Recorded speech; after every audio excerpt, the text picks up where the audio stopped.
তো ভিডিওটি শুরুতেই জানিয়ে দিই, আজকের এই ভিডিওটি যদি আপনাদের একটু হেল্পফুল বলে মনে হয় অবশ্যই একটি লাইক করে দিন এবং এই চ্যানেলে যদি আজই নতুন এসে থাকেন এখনই চ্যানেলটিকে সাবস্ক্রাইব করে রাখুন, কারণ ইনস্টাগ্রামে যে কোনো নতুন সমস্যা দেখা দিলে তার সমাধানের ভিডিও কিংবা ইনস্টাগ্রামে যে কোনো নতুন আপডেট এলে তার ফুল ডিটেলসের ভিডিও আপনারা কিন্তু অবশ্যই এই চ্যানেলে পেয়ে যাবেন। তাই জন্য অবশ্যই চ্যানেলটিকে এখনই সাবস্ক্রাইব করে রাখুন। তো চলুন এবারে মেন ভিডিওটি শুরু করা যাক।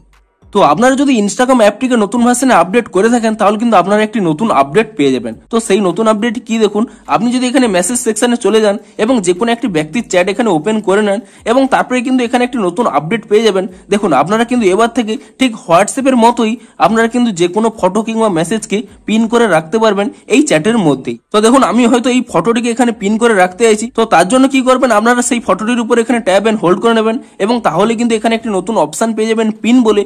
আপনি এই পিন অপশনে ক্লিক করে নেবেন এবং তাহলে দেখুন এখানে কিন্তু একটি অ্যাটাচমেন্ট হিসেবে এখানে কিন্তু পিন হয়ে গেছে। তো এর ফলে আপনাদের কি সুবিধা হবে, দেখুন আপনারা হয়তো চ্যাটের অন্য কোথাও এখানে চলে গেছেন কিন্তু আপনারা চাইছেন যে ফটোটি কিংবা মেসেজটি এখানে পিন করা রয়েছে তা দেখতে। তো তার জন্য কি করবেন, এখানে শুধুমাত্র ইজিলি এই পিন অপশনে ক্লিক করে নেবেন এবং তাহলেই দেখুন সেই চ্যাটে কিন্তু এই যেখানে আপনারা পিন করে রেখেছিলেন সেই ফটোটি কিন্তু ডিরেক্ট চলে আসবে।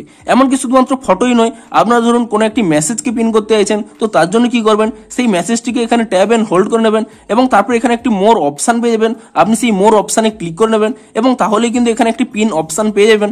আপনি সেই পিন অপশনে যদি ক্লিক করে নেন তো তাহলে দেখতে পাচ্ছেন এখানে কিন্তু সেই মেসেজটিও পিন হয়ে গেছে। এমনকি আপনারা যদি আরো অনেক কিছু এখানে পিন করে নেন, আপনারা কিন্তু সর্বোচ্চ 3টি পিন করতে পারবেন, তারপরে কিন্তু আপনারা পিন করতে পারবেন না। তো দেখুন আমি এখানে 3টি পিন করে রয়েছি এবং তারপরে যদি 4 নম্বরে আমি যে কোনো একটি পিন করতে যাই তাহলে দেখুন এখানে একটি পপআপ শো করবে রিপ্লেস ওল্ডেস্ট পিন, অর্থাৎ পুরনো যে কোনো একটি পিনটিকে রিমুভ করলেই তবেই কিন্তু আপনারা নতুন পিনটি করতে পারবেন। তো এখানে বেসিক্যালি 3টির বেশি কিন্তু আপনারা পিন করতে পারবেন না। তো তারপর এখানে আপনারা যদি আনপিন করতে চান তো সেই ফটো কিংবা মেসেজের উপর এখানে ট্যাব এন্ড হোল্ড করে নেবেন এবং তাহলেই কিন্তু এখানে আনপিন অপশন পেয়ে যাবেন। আপনি সেই আনপিন অপশনে যদি ক্লিক করে নেন তাহলে কিন্তু এখান থেকে কিন্তু আনপিন হয়ে যাবে। তো আপনারা নিচে কমেন্ট করে জানান যে আপনারা ওই নতুন ফিচারটি পেয়েছেন নাকি এবং যদি পেয়ে থাকেন তাহলে আপনাদের কতটি হেল্পফুল হবে তাও কিন্তু নিচে কমেন্ট করে জানান। তো দেখা হচ্ছে আরো কোনো নতুন আপডেটের ফুল ডিটেলসে ভিডিওর সাথে। Thanks for watching.